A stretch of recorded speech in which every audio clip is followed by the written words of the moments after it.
2021 é o ano de reconstruir. Reconstruir aquilo que ficou destruído, aquilo que ficou inacabado, sonhos, planos que ficaram ao longo da história de 2020.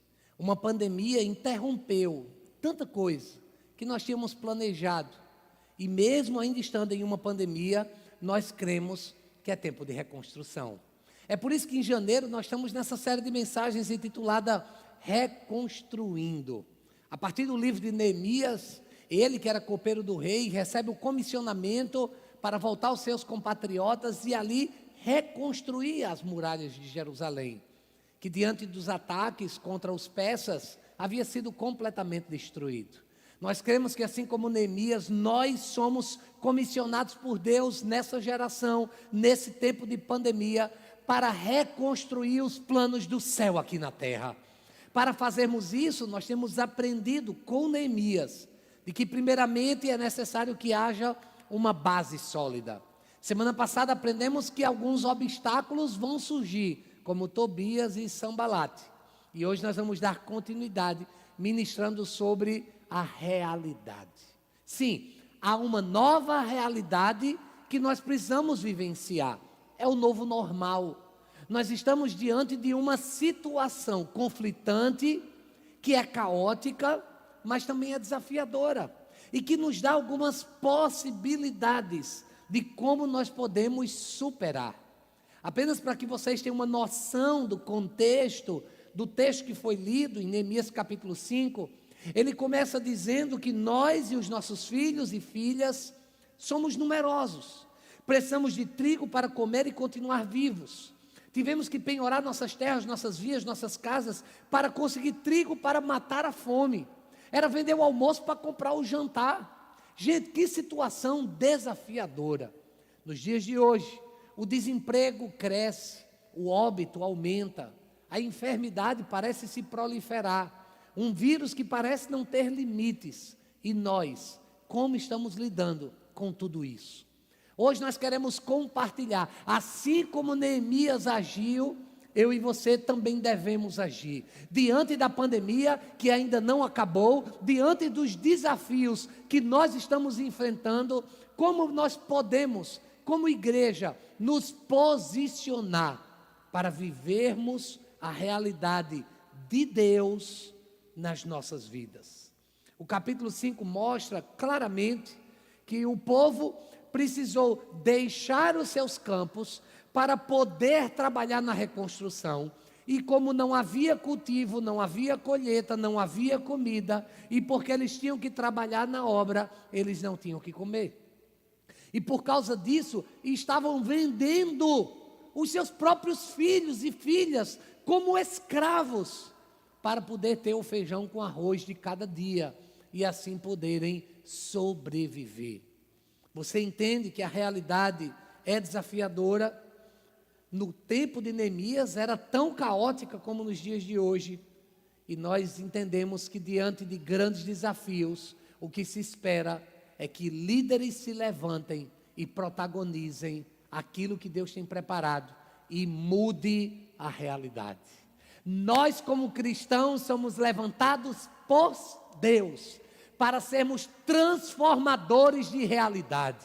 Ainda que o pessimismo, a negatividade, ainda que a enfermidade, o vírus, ainda que a dificuldade financeira, ainda que tudo isso possa parecer algo constante na nossa vida, nós somos levantados pelo Senhor para mudarmos realidade, para trazermos prosperidade, para liberarmos unção de cura, em nome de Jesus.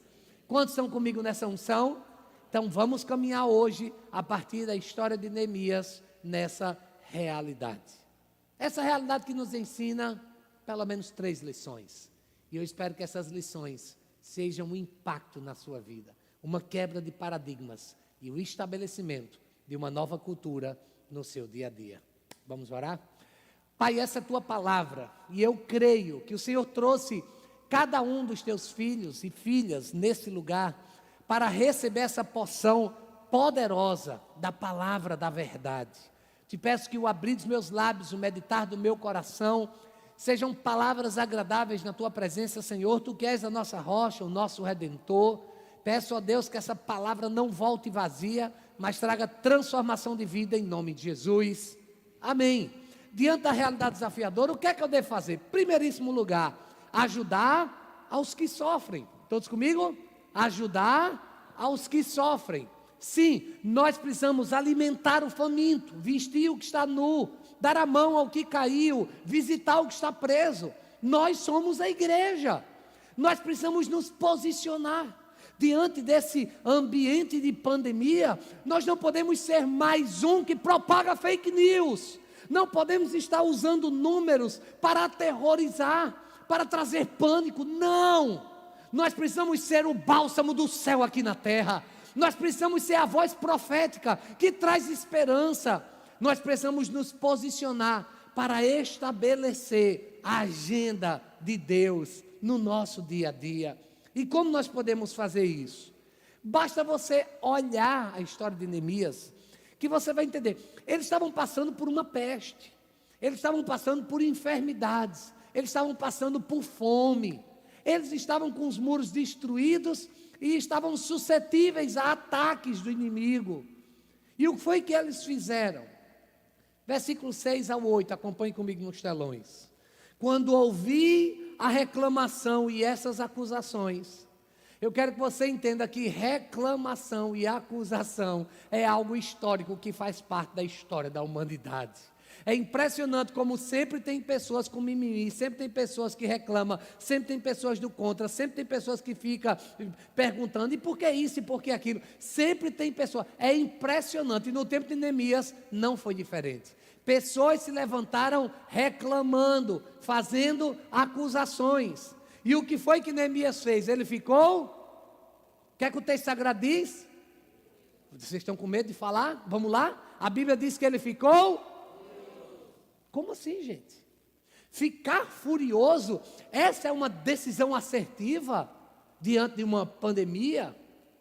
É importante que você entenda que a Bíblia diz: irai-vos, mas não pequeis. Ou seja, você pode ficar irado, contanto que você não peque. Você pode ficar furioso, contanto que você não haja sem razão. Quer um exemplo? A Bíblia nos diz que Jesus, quando chegou no templo, vendo o que estavam fazendo da sua casa, ao invés de casa de oração, casa de saqueadores, a Bíblia nos diz que Jesus chegou lá, e o ambiente que era para ter oração, o pessoal estava vendendo bode, estava vendendo galinha. E eu não sei se vocês lembram do texto sagrado. Jesus, uma coisa que ele não fez foi: oh, por favor, o senhor poderia tirar esses bodes daí? Jesus não disse: essas galinhas aí, gente, isso aí é um lugar de louvor, pelo amor de Deus, tira essas galinhas. A Bíblia nos diz que Jesus chegou chegando, Jesus chutou o pau da barraca, pegou o chicote e lascou no quengo de tudinho. A Bíblia diz que Jesus, bem, pegou foi o que Jesus fez. Há situações na nossa vida em que nós precisamos ficar furiosos, senão a gente morre do coração. É pressão arterial demais, filho, não tem condições. Então ficar furioso, pode. A mulher não fica uma vez por mês, um negócio chamado TPM, que eu descobri que significa testando a paciência do marido. Todo mês elas não ficam? Claro que pode. Agora, o que é que não pode? Agir de forma insana. O que não pode é fazer ameaças. O que não pode é fazer coisas que desagradam o coração do pai. Uma vez a gente conversando com os casais, brincando assim, ele disse: bispo, sua esposa quando fica com TPM, ela diz coisas insanas? Eu disse: não, de jeito nenhum. Eu disse: por que? A tua já disse? Ela disse: se você fizer isso de madrugada, eu jogo água quente no seu ouvido. Misericórdia. Veja que ficar furioso não é para chegar tanto. Neemias ficou furioso, mas lembre-se, ele agiu com discernimento e equilíbrio. A Bíblia nos diz que quando ele ficou furioso, continua o texto. Depois que ele ficou furioso, o que foi que ele fez? Uma avaliação. Você não tem que gritar, você não tem que brigar, você não tem que discutir. Avalie a situação. Você fica indignado, você não gosta do que está acontecendo, mas você não vai se rebaixar, você não vai sair na tapa, você não vai agir de forma insana, você vai avaliar. E porque ele fez uma avaliação de tudo, o que foi que ele fez? Ele repreendeu os nobres, os oficiais, e disse: vocês estão cobrando juros dos seus compatriotas. E continuou. E lá para frente ele diz: agora vocês estão até vendendo os seus irmãos, e assim eles terão que ser vendidos a nós de novo. Eles ficaram em silêncio, porque ficaram sem resposta. Lembre-se, quando você agir de forma assertiva, as pessoas não terão mais o que falar de você. Agora o problema é que você mete a mão pelos pés, você age de forma desnaturada, você não pensa antes de falar, fala o que não deve e depois se arrepende. Você pode ter ira, mas não peque, você pode ficar furioso, mas avalie. E quando você falar, fale pela boca de Jeová, e as pessoas não terão o que falar de você. Quando a igreja for igreja, quando a igreja se indignar com a situação, quando a igreja fizer uma avaliação e entrar no campo de batalha, na unção do Senhor, as pessoas não terão mais o que falar da igreja. Quando nós alimentarmos os famintos, ninguém mais vai falar da gente, porque nós estamos sendo a esperança desse mundo. O que nós precisamos fazer é se indignar, é ficar furioso, fazer uma avaliação e agir de forma assertiva, com discernimento. Neemias era um líder, ele era estrategista, e mesmo irado nessa situação, o projeto que poderia ficar em risco, não ficou, porque ele ajudou aos que estavam sofrendo. Seja alguém que age com compaixão, com amor, com cuidado, que estende a mão, que abre os braços e que acolhe. Nós como cristãos, a nossa postura é de estar pronto para sofrer com os que sofrem, assim como Neemias fez. Diante da realidade desafiadora, eu devo ajudar aos que sofrem. Segundo lugar, agir em favor da justiça.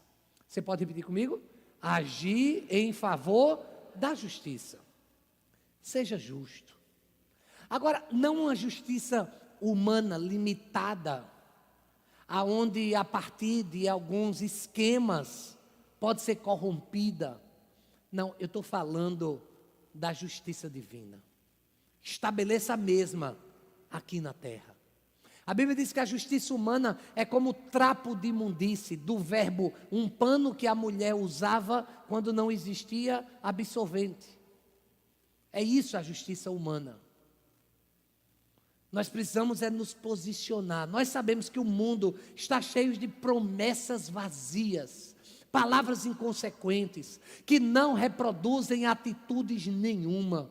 Uma sociedade cheia de profetas de redes sociais, que discute de forma hipócrita, que briga, levanta questões de fé em um ambiente inapropriado, que fala sobre a fome, quando nunca passou fome e vive muito bem, obrigado.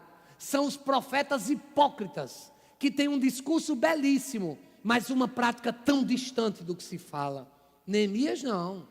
Neemias teve excelência. Neemias foi alguém que se levantou, falou, agiu na direção de resolver a situação que estava caótica, em que o povo se encontrava. Veja, Neemias ele foi eleito governador do povo. Ele foi levantado como líder. E o que foi que ele fez? Ele decidiu agir diferentemente dos antigos governantes. Ele não fez um nepotismo. Ele não disse: eita, agora é minha hora, agora eu vou sugar até dizer basta. Eita, eu estava aqui, mas agora eu estou acolá, então agora eles vão ver o que é bom para tosse. Não. Se você observar o texto sagrado, você verá no versículo 9 do capítulo 5 do livro de Neemias, que Neemias ele disse: o que vocês estão fazendo não está certo. Nós precisamos ser voz profética. Nós precisamos ser o povo que denuncia, que fala que não está certo diante da palavra de Deus. Nós não podemos nos deixar levar, não podemos ser massa de manobra, não podemos ser marionetes nas mãos de pessoas corruptas, pessoas injustas, pessoas que não amam o seu semelhante. Nós somos o povo que ama, o povo da graça, o povo da transformação. Quem está comigo, diga amém. Então nós precisamos ser essa voz que diz: ei, o que vocês estão fazendo não está certo. E ele diz o que é o certo: vocês devem andar no temor do Senhor, para evitar a zombaria dos outros povos, os nossos inimigos. Eu não estou falando aqui de filosofia, eu não estou falando de política partidária, eu estou falando aqui dos caminhos do Senhor, eu estou falando de assuntos de eternidade, eu estou falando aqui da palavra de Deus, eu estou falando de assuntos que podem mudar a vida de uma pessoa que estava caminhando para o quinto dos infernos e agora será levada ao céu, através da minha e da sua denúncia, da minha e da sua pregação, da minha e da sua postagem. Você está pronto a fazer das suas redes sociais o aerópago desses dias e a proclamação da verdade através de você? O que foi que Neemias fez aqui? Ele simplesmente propagou, ele não fugiu da raia. Ele disse: o que vocês estão fazendo não está certo. Nós precisamos ser propagadores da justiça. Existe uma agenda que está sendo empurrada goela abaixo, e nós não vamos aceitar.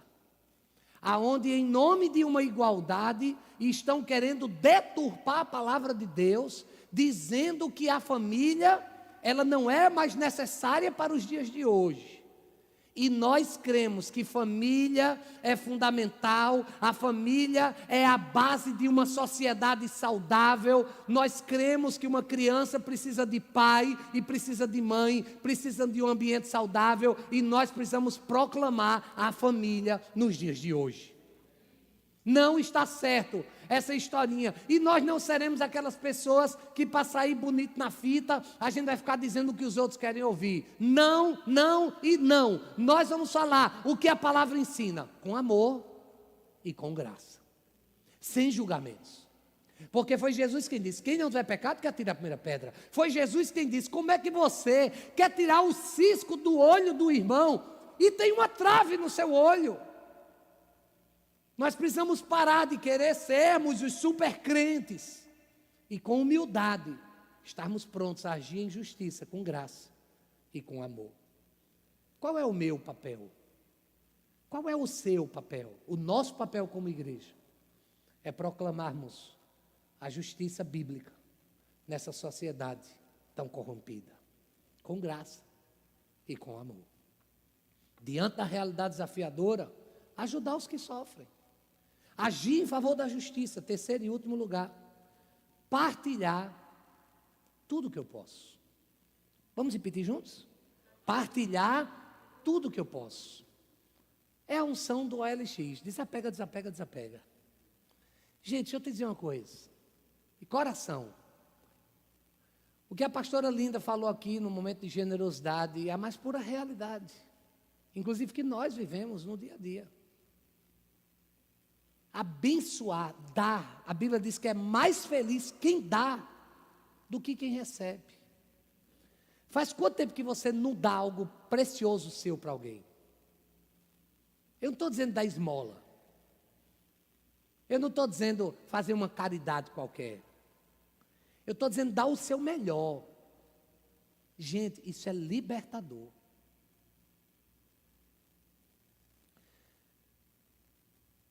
A minha filha Ruth ganhou um kimono lindo, que ficou grande nela e ficou muito bom em mim.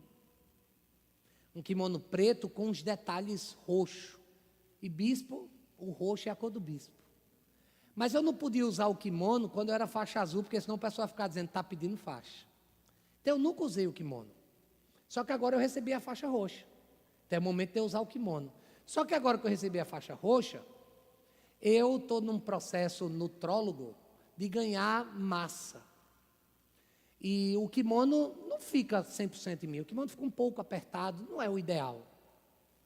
E aí eu decidi dar esse kimono. Kimono novinho, kimono maravilhoso, eu decidi dar.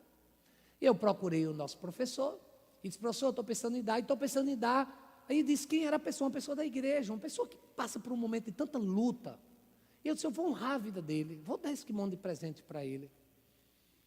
Só que nesse intermédio, entre eu dizer que vou dar e trazer o kimono, uma pessoa aqui da igreja, treinando, rasgou o kimono dele. E ele disse: bispo, eu soube porque o senhor tem um kimono, eu queria comprar. Olha a tentação. Eu ia dar, ganho 0. Vender, ganho alto. E eu disse: muito obrigado pela oferta, mas esse kimono eu não estou vendendo, eu estou dando. Ele disse, então eu recebo e ainda lhe dou uma oferta. Eu disse, eu agradeço a sua oferta, mas Deus já disse no meu coração a quem eu deveria dar. E já que você tem dinheiro, que tal você comprar um para você? E eu vou abençoar a vida do irmão. E ele entendeu demais. O que eu não sabia é que esse kimono que eu ia dar era a BMW dos kimonos. Era a Chanel dos kimonos. Pronto, as mulheres já já entendem melhor. E quando eu cheguei com o kimono, o professor disse, bispo, o senhor vai dar esse kimono? Eu já fiquei, Jesus de Nazaré. O professor disse, minha vontade é emagrecer só para ficar com esse kimono para mim. E eu disse, por quê? O que é que tem esse kimono? Ele disse, esse kimono é o melhor, esse kimono no Mundial de Jiu-Jitsu. O pessoal faz fila de espera, paga caríssimo. Esse é o top das galáxias. Eu disse, pois é, eu estou dando para o irmão aqui da igreja. Gente, eu já estava feliz em dar. Quando eu soube que era uma BMW dos kimonos, eu fiquei mais feliz ainda. Compartilhei com minha filha Ruth. E Ruth, tu não sabe, aquele kimono era a Chanel dos kimonos. Ela disse, vendesse por quanto?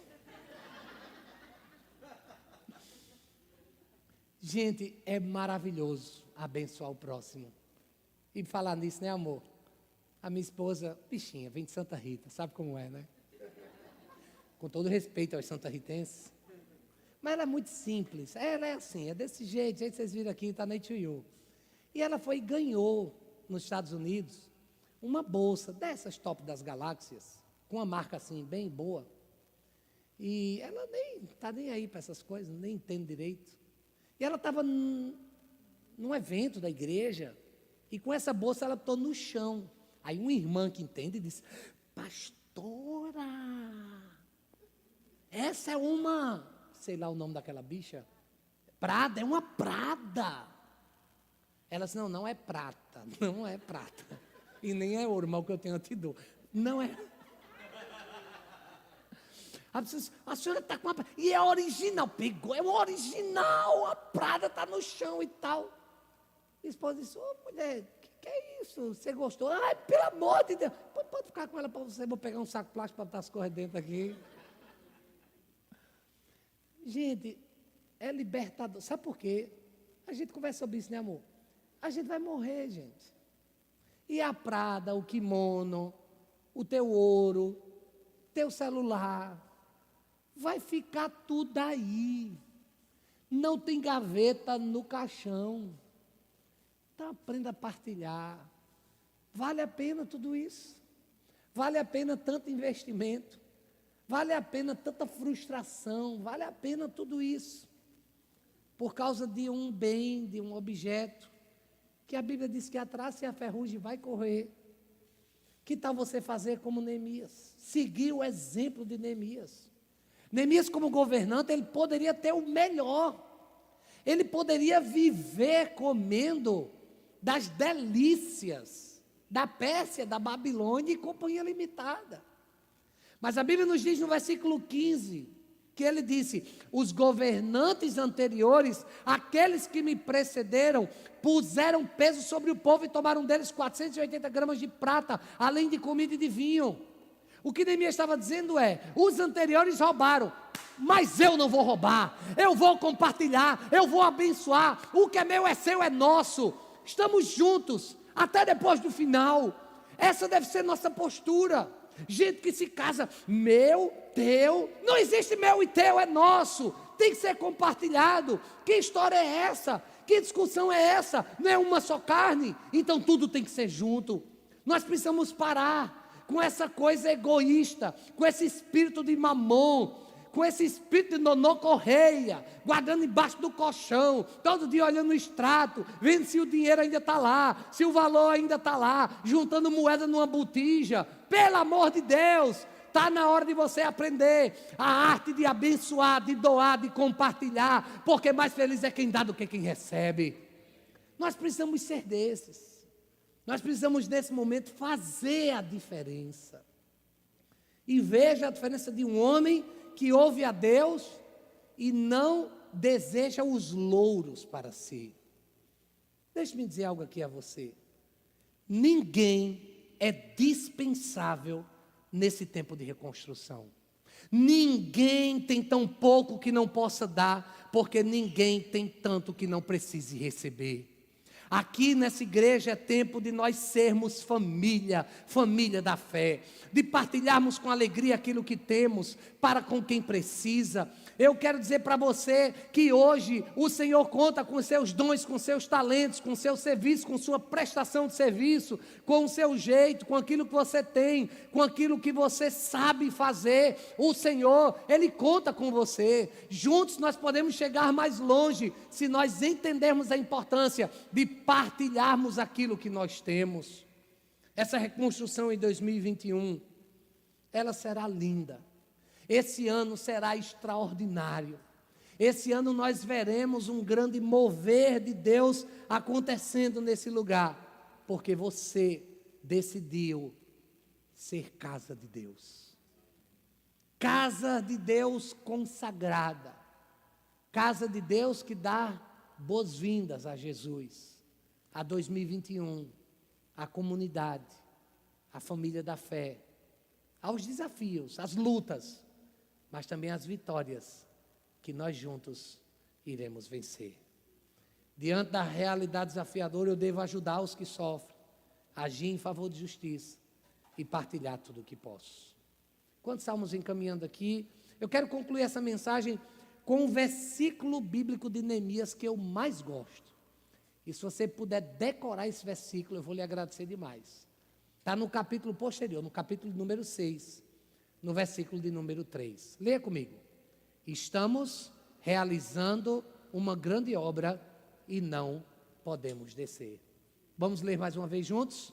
Estamos realizando uma grande obra e não podemos descer. Não há tempo para churumelas. Não dá tempo para discussões vazias.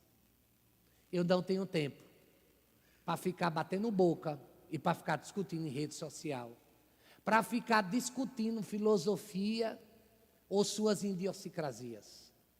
Eu tenho muito o que fazer. Pregar a palavra, alimentar o faminto, fazer transformação social, ser um agente nas mãos de Deus nos dias de hoje. Eu quero chamar você hoje para não perder mais tempo com discussões desnecessárias. Juntos nós vamos para a luta. Há uma reconstrução que precisa ser feita em 2021 e nós contamos com você. Existirá uma comunhão antes e uma comunhão depois dessa pandemia. E eu creio que a glória da segunda casa será maior do que a da primeira. Que tal juntos sermos essa casa cuja glória de Deus haverá de brilhar em cada um de nós. Se você está comigo, fique em pé no seu lugar e faça dessa canção a sua oração.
Essa casa é tua, Senhor. A minha vida é tua, Senhor. A minha família é tua, Senhor. Os meus sonhos, todos eles são teus. Há tanta coisa destruída por uma pandemia, por um caos, por uma situação econômica desafiadora, por um vírus, por uma enfermidade. E hoje, neste lugar, nós declaramos: o nosso coração, a nossa vida, ela é tua, Senhor. Pode entrar, faz uma faxina interior, muda tudo de lugar, transforma. Aqui estamos, Senhor, nos consagrando diante de Ti. Retira todo espírito de mamon, egoísmo, destruição, pessimismo, negatividade, pânico, ansiedade. É chegado o tempo de uma nova realidade. É a realidade do céu aqui na terra. Por isso nós declaramos, Senhor, essa casa chamada comunhão, ela é tua, Senhor. Ela pertence a Ti, Senhor. As nossas vidas, elas são do Senhor.